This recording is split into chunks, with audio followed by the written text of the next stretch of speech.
if you believe that God is a monarch, an absolute, omniscient, and omnipotent authority, shall we say a sort of cosmic ego, then to claim to be that is to introduce democracy into the kingdom of heaven, to usurp divine authority, and to speak in its name without proper authorization. And they asked Jesus, by what authority do you speak? Of heaven or of men? And he was tricky about answering that one. He said, by what authority did John the Baptist speak? Well, they were nervous about answering that one. So the gospel of Jesus, which of course was hushed up from its inception, was that wake up everybody and find out who you are.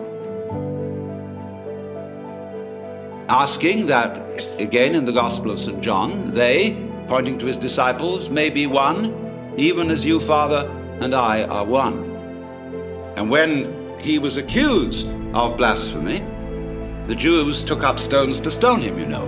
And he said, many good works have I shown you from the Father, and from which of these do you stone me? And they said, for a good work we don't stone you, but for blasphemy, because you being a man make yourself God. Now listen to the reply. He said, is it not written in your law, I have said ye are gods? And if that is what the scripture says, it can't be denied. So why do you tell me I blaspheme because I say I am a son of God? No answer. Because I said I am a son of God. It doesn't say that in your King James translation. It says I am the Son of God.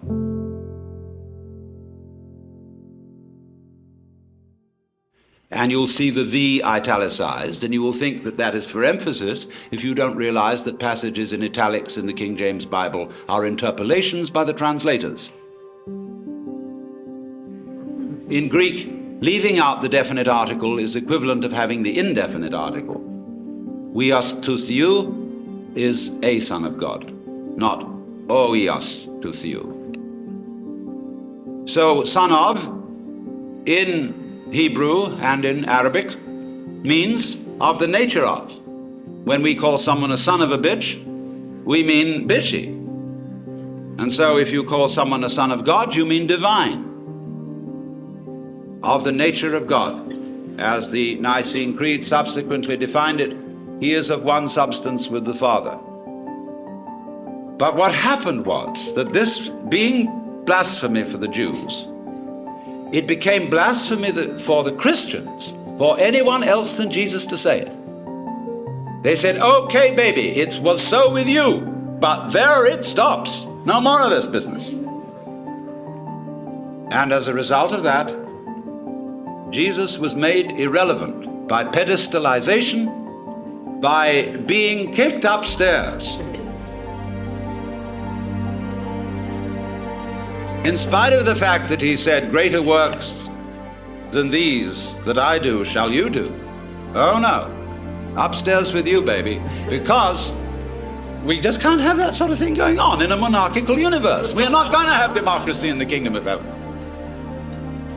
So this is why the gospel is impossible, because we are supposed to follow the example of Christ, where he says, for example, be not anxious for the morrow. Do not worry about what you shall eat, what you shall drink, and what you shall wear. God will take care of you. Doesn't he take care of the birds? Don't the flowers grow? They're wonderful, they're crazy, they're great. What are you worrying about?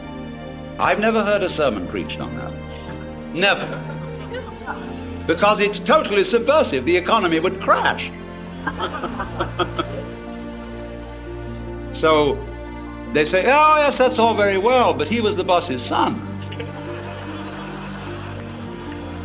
See, he had that colossal advantage. Take up your cross and follow him. Hey, but wait a minute. I don't know I'm going to be resurrected 3 days later. I can't do all those miracles. He had an unfair advantage. So how can you ask us to follow the example of Christ? But supposing he didn't have an unfair advantage. Supposing that what was true about Jesus as a Son of God is true of us. Only a few of us know it.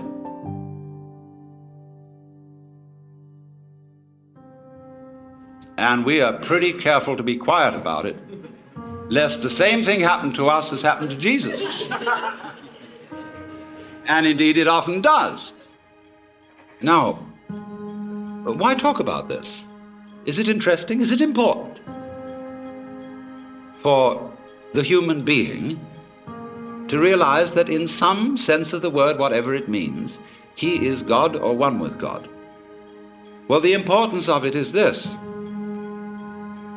that to know that you are God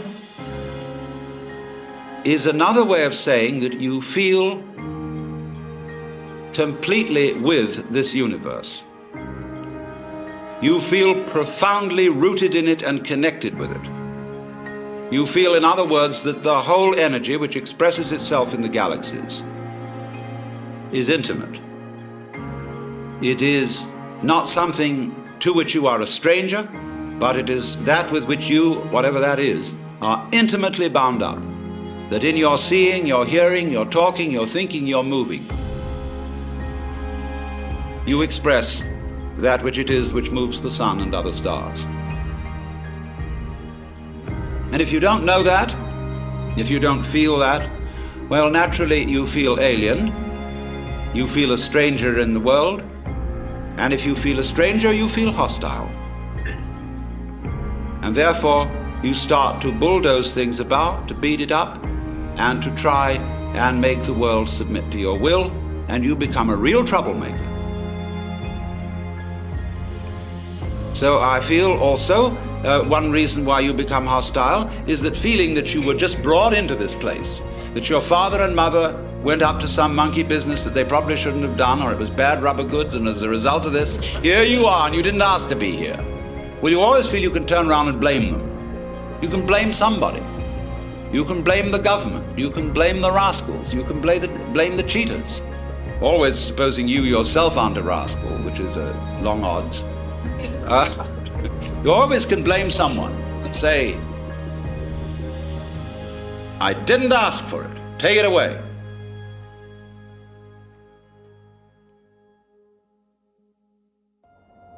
And yet, very few people are all too ready to take it away. And if you don't say take it away, what are you going to do? You've really got to assume responsibility for it. You've got to say yes to what happens. It's my karma. And that doesn't mean merely, there are many misinterpretations of the doctrine of karma. It's usually and popularly understood is that what happens to you, either fortunate or unfortunate, is the result of good or bad deeds in a previous life. Well, that's popular superstition. The real meaning of karma, the word in Sanskrit means simply doing. And if I say of an event it is your karma, it is saying it is your doing. So the exposition, a book which would expound karma, would be not so much a whodunit as a youdunit. But that seems fantastic.